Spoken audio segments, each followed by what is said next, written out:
بسم اللہ الرحمن الرحیم الحمدللہ رب العالمین والصلاة والسلام علی سید الانبیاء والمرسلین وخاتم النبیین اما بعد فاعوذ باللہ من الشیطان الرجیم بسم اللہ الرحمن الرحیم رب اشرح لی صدری ویسر لی امری واحلل عقدۃ من لسانی یفقهوا قولی اللہم صل علی محمد وعلی آل محمد کما صلیت علی ابراہیم وعلی آل ابراہیم انک حمید مجید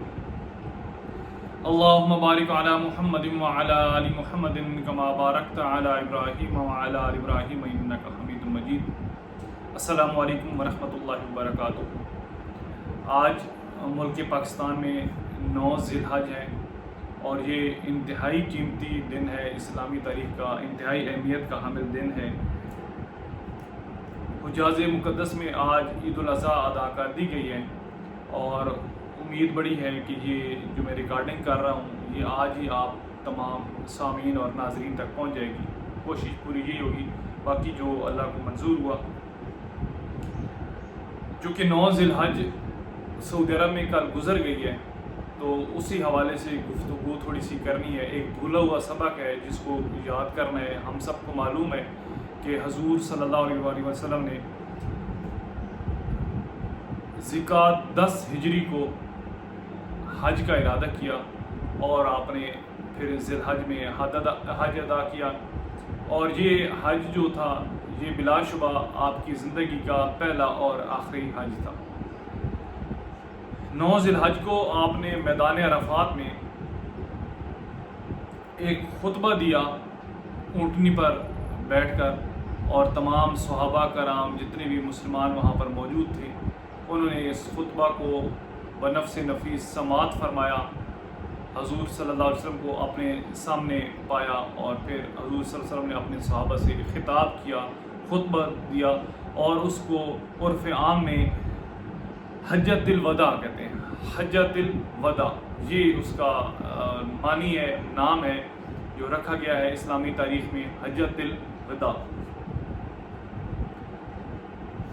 اس کی چند اہم نکات ہیں جو آپ کے سامنے رکھنے ہیں، اللہ تعالیٰ کمی بیشی معاف فرمائے۔ اصل میں یہ سارے کے سارے نکات ایسے ہیں جو ہم سب کے علم میں ہم بچپن سے سنتے آئے ہیں، لیکن ظاہری بات ہے دنیا کی بھیڑ میں ایسے ہم مگن ہو جاتے ہیں کہ ہمیں یہ چیزیں جو ہیں وہ بھول جاتی ہیں۔ جو اس خطبہ میں جو منشور پیش کیا گیا بلا شبہ وہ انسانی حقوق کا اولین اور مثالی منشور تھا۔ اس سے پہلے نہ اس طرح کا کوئی منشور آیا اور نہ اس کے بعد انشاءاللہ رہتی دنیا تک کوئی ایسا منشور پیش کیا جائے گا۔ یہ اپنی نوعیت کا واحد منشور تھا جو حضور صلی اللہ علیہ وسلم نے پیش کیا، لوگوں کو سبق دیا کہ زندگی گزارنے کے طریقہ کار کیا ہیں۔ وہ میں آج آپ کو پڑھ کر سناتا ہوں۔ آپ میں سے بیشتر ایسے بھائی ہوں گے، دوست ہوں گے، بزرگ ہوں گے، خواتین ہوں گی جن کو یہ معلوم ہوگا، لیکن میدان عرفات میں جب 10 ہجری کو حضور صلی اللہ علیہ وسلم نے یہ خطبہ دیا تو آپ کے سامنے کم و بیش 1.25 لاکھ صحابہ کرام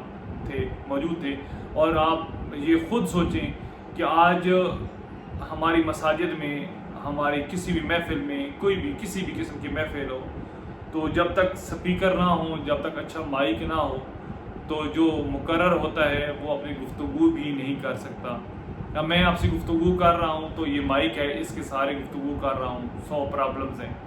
لیکن قربان جائیے اس گھڑی پر کہ 1.25 لاکھ کا مجمع حضور صلی اللہ علیہ وسلم کے سامنے موجود تھا، اور ایک ایک بندے کے کانوں تک حضور صلی اللہ علیہ وسلم کی آواز پہنچی،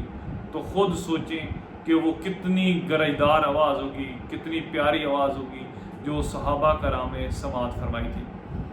آج اسی کے چند نکات جو ہیں وہ میں آپ کے سامنے رکھوں گا کہ حضور صلی اللہ علیہ وسلم نے جب خطبے کا آغاز کیا تو انہوں نے اللہ کی تعریف سے کیا، کہ لوگوں کو بتایا کہ اللہ ایک ہے، اعمال کی جو معاملات ہیں وہ ان کی جو خرابیاں ہیں ان سے اللہ سے پناہ مانگنی چاہیے، اور پھر بتایا کہ اللہ کا کوئی شریک نہیں ہے، اللہ کے سوا کوئی عبادت کا لائق نہیں، اللہ وحدہ لا شریک ہے۔ اور پھر جب پہلی شکل رکھی، پہلی اس منشور کی شکل جو پیش کی گئی وہ یہی تھی کہ اللہ کے بندو، میں تمہیں اللہ سے ڈرنے کی تاکید اور اس کی اطاعت پر پرزور طور پر آمادہ کرتا ہوں، اور اسی سے ابتدا کرتا ہوں جو بھلائی ہے۔ یہ پہلا لفظ تھا، پہلا پیرا تھا۔ اس کے بعد حضور صلی اللہ علیہ وسلم نے فرمایا لوگوں میری بات سن لو، مجھے کچھ خبر نہیں کہ میں تم سے اس قیام گاہ میں اس سال کے بعد پھر کبھی ملاقات کر سکوں۔ یعنی کہ حضور صلی اللہ علیہ وسلم نے دنیا سے ظاہری طور پر رخصت ہونے کا اپنا اشارہ پہلے دے دیا تھا تمام صحابہ کرام کو کہ شاید اگلے سال ایسا موقع نہ آئے کہ ہم پھر اکٹھے ہو سکیں اور میں آپ سے اس طرح کا خطاب کر سکوں۔ پھر حضور صلی اللہ علیہ وسلم نے فرمایا کہ ہاں جاہلیت کے تمام دستور آج میرے پاؤں کے نیچے ہیں، عربی کو اجمی پر اور اجمی کو عربی پر، سرخ کو سیاہ پر اور سیاہ کو سرخ پر، کوئی فضیلت نہیں ہے مگر تقویٰ کی۔ یعنی کہ اس سے پہلے عرب لوگ جو تھے وہ اپنے آپ کو بہت افضل قرار دیتے تھے بنسبت دوسروں کو، اور اجمیوں کو ایک مکھی پیلی کا جو معاملہ تھا وہ سمجھتے تھے۔ لیکن حضور صلی اللہ علیہ وسلم کے اس فرمان کے بعد تمام انسانیت کو انہوں نے برابر قرار دے دیا، سوائے اس کے کہ جس کا تقویٰ جو ہے وہ بہت اعلیٰ ہو۔ اس کے بعد حضور صلی اللہ علیہ وسلم نے فرمایا کہ اللہ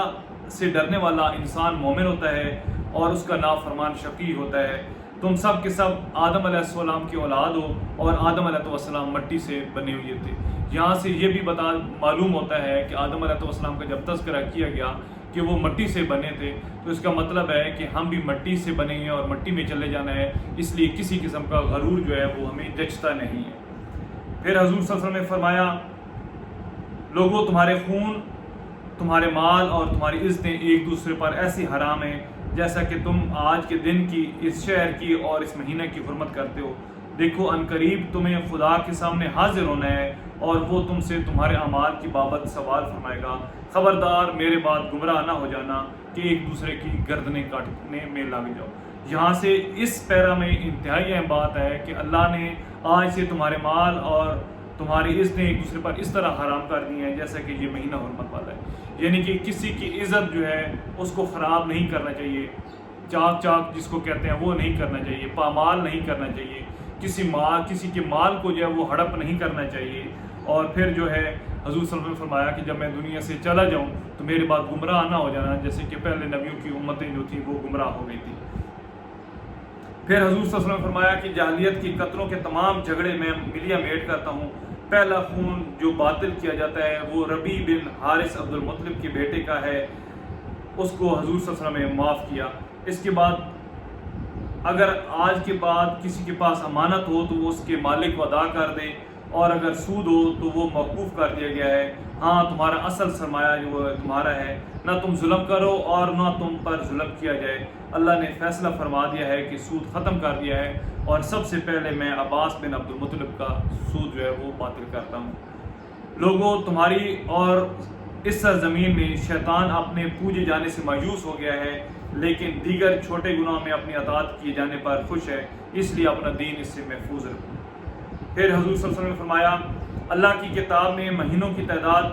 اسی دن سے 12 ہے جب اللہ نے زمین اور آسمان پیدا کیے تھے۔ ان میں سے 4 حرمت والے مہینے ہیں، 3 ذوالقعدہ، ذی الحج اور محرم، اور جو چوتھا مہینہ ہے وہ رجب تنہا ہے۔ 3 مہینے یہ جو ہیں ذوالقعدہ، ذی الحج اور محرم جو ہیں یہ لگاتار ہیں، اور جو اگلا مہینہ رجب ہے وہ تنہا ہے۔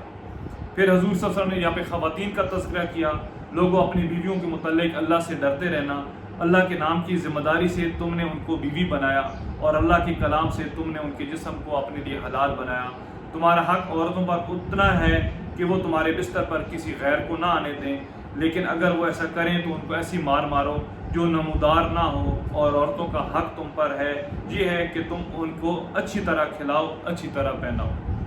پھر حضور صلی اللہ علیہ وسلم کا وراثت کے متعلق بیان تھا، پھر زنا کے متعلق بیان تھا کہ زنا کے لیے جو سزا ہے وہ پتھراؤ ہے، اور اس کا سارا حساب جو ہے وہ اللہ کی ذمہ ہے۔ پھر جو ہے حضور صلی اللہ علیہ وسلم نے ایک اور بات بتائی کہ میرے بعد کوئی نبی نہیں آئے گا اور تمہارے بعد کوئی امت نہیں آنے والی، یعنی کہ حضور صلی اللہ علیہ وسلم نے بتا دیا کہ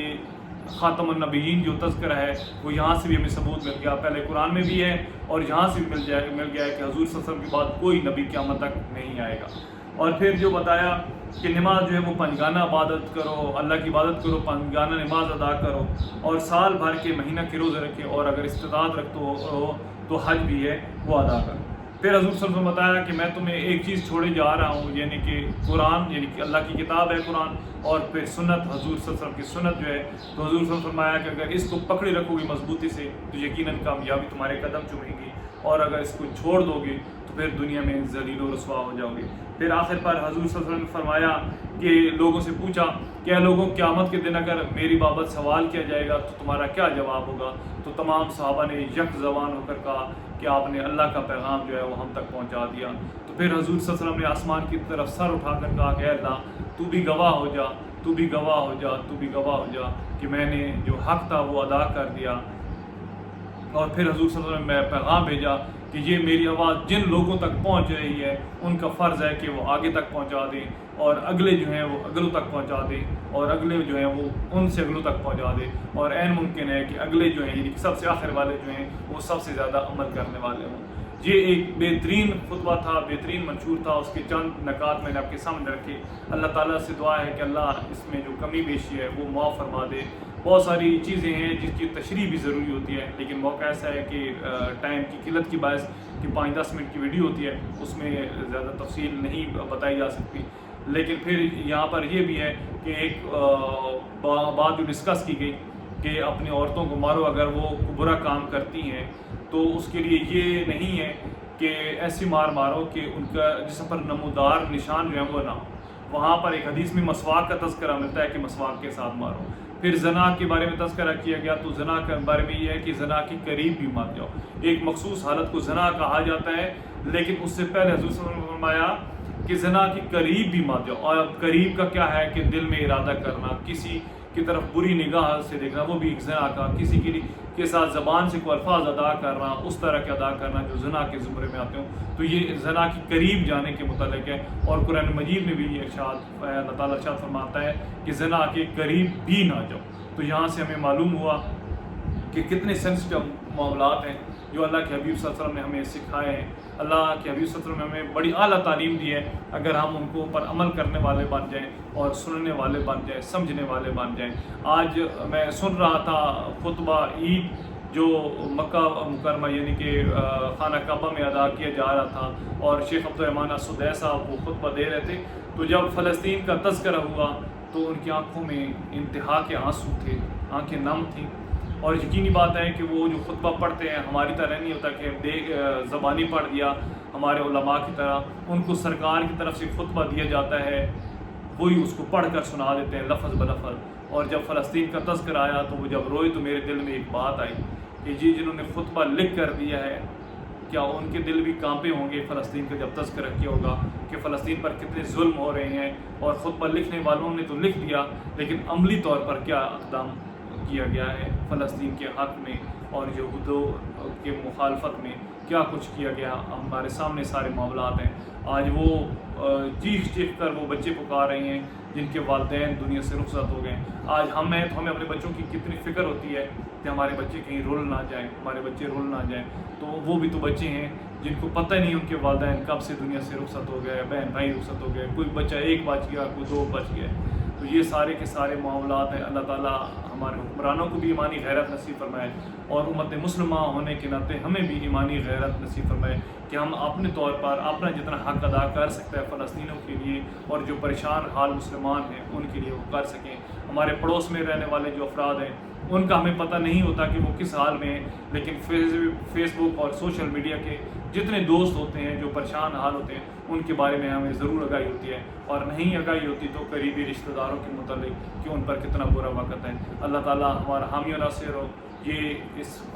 دن کے صدقے اللہ ہمارے تمام گناہ جو ہے وہ معاف فرمائے، ہمارے والدین کی گناہ معاف فرمائے، اللہ ہمارے علم و عمل میں اضافہ فرمائے، عمل میں برکت عطا فرمائے، اور جو علم ہم حاصل کرتے ہیں اللہ اس پر عمل کرنے کی توفیق عطا فرمائے، اور جو تنقیدی پہلو ہیں اللہ ان سے ہمیں بچائے، اور جو علماء ممبر پر بیٹھ کر اگر کسی کو غلط گائیڈ کرتے ہیں، غلط رہنمائی کرتے ہیں تو اللہ انہیں بھی ہدایت نصیب فرمائے، اور ہمیں بھی سمجھنے کی ہدایت اللہ توفیق عطا فرمائے کہ کون سے علماء بہتر ہیں جو ہمارے لیے، ہماری نسلوں کے بارے میں اور امت کے بارے میں سوچتے ہیں۔ اللہ تعالیٰ ہم سب کا حامی ناصر ہو۔ انشاءاللہ پھر کبھی زندگی رہی تو اگلے لیکچر میں پھر حاضر ہوں گی، تب تک کی اجازت، اللہ حافظ، السلام علیکم ورحمۃ اللہ وبرکاتہ۔